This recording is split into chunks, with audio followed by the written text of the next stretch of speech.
Hello viewers, আসসালামু আলাইকুম। HD Bangla টিপ চ্যানেলের নতুন আরেকটি ভিডিওতে আপনাদের স্বাগতম। দূরে এবং কাছে, দেশ এবং দেশের বাহিরে যারা আমার ভিডিওটা দেখছেন সবাইকে আন্তরিক অভিনন্দন জানিয়ে শুরু করছি আজকে নতুন ভিডিও।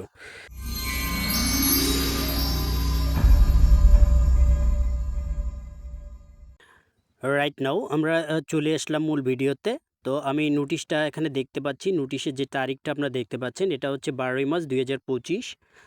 তো এটা হচ্ছে সমাজসেবা অধিদপ্তর, সামাজিক নিরাপত্তা অধিশাখা, আগারগাঁও শেরেবাংলা নগর, ঢাকা। তো বিষয় ছিল 2024-2025 অর্থ বছরে তৃতীয় কিস্তির নির্ভুল পেরোল প্রেরণ।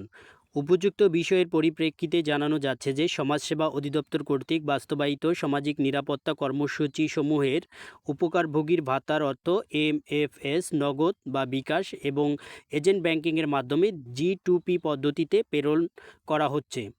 2024-2025 অর্থ বছরের নিয়মিত এবং বর্ধিত উপকারভোগীদের যাচাই বাছাই সম্পন্ন করে জীবিত এবং সঠিক হিসাব নম্বরের অনুকূলে পবিত্র ঈদুল ফিতরের পূর্বে তৃতীয় কিস্তির অর্থ প্রেরণের নিমিত্ত সংশ্লিষ্ট উপজেলা শহর সমাজসেবা অফিসার কর্তৃক নির্ভুল প্রেরণ আবশ্যক।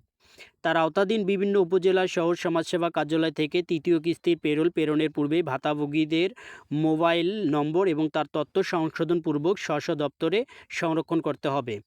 বর্ণিত অবস্থায় সমাজ কল্যাণ মন্ত্রণালয়ের নির্দেশক্রমে বিদ্যমান MIS, পুরাতন MIS এর মাধ্যমে তার আওতাধীন উপজেলা শহর সমাজসেবা কার্যালয় কর্তৃক আবশ্যিকভাবে আগামী 13 মার্চ থেকে 15 মার্চ 2025-এর মধ্যে 2024-2025 অর্থ বছরের তৃতীয় কিস্তির নির্ভুল পেরোল প্রেরণের প্রয়োজনীয় ব্যবস্থা গ্রহণ করার জন্য বিশেষভাবে অনুরোধ করা হলো।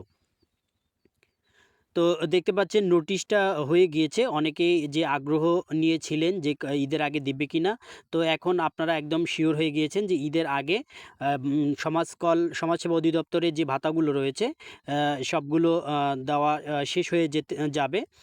তো যেহেতু 15 তারিখের পর্যন্ত, যেহেতু আজকে 13 তারিখ, 15 তারিখ পর্যন্ত যে নির্ভুল এবং সঠিক ভাতাভোগীদের যে লিস্টটা, যাকে পেরোল বলা হয়ে থাকে, সেটা পাঠিয়ে দেওয়ার জন্য নোটিশ করা হয়েছে। তো আশা করা যাচ্ছে যে 15 তারিখের মধ্যে যদি এটা শেষ হয়ে যায় তাহলে 20 তারিখের পর থেকে ভাতা সবার অ্যাকাউন্টে ঢুকে যাওয়ার সম্ভাবনা 100%। তো ভিউয়ার্স, এই হচ্ছে ভিডিওটা। দেখা হচ্ছে পরবর্তীতে আবার নতুন ভিডিওতে। ভিডিওর যদি ভালো লেগে থাকে অবশ্যই লাইক করবেন এবং আপনার যদি কোনো মতামত থাকে, জানার থাকে, অবশ্যই আমাকে কমেন্ট করবেন। আমি আপনাদের মতামতের উত্তর দেওয়ার চেষ্টা করব। তো ভালো থাকবেন, সুস্থ থাকবেন, এই কামনায় শেষ করছি। দেখা হচ্ছে আবার নতুন কোনো ভিডিওতে। আল্লাহ হাফেজ।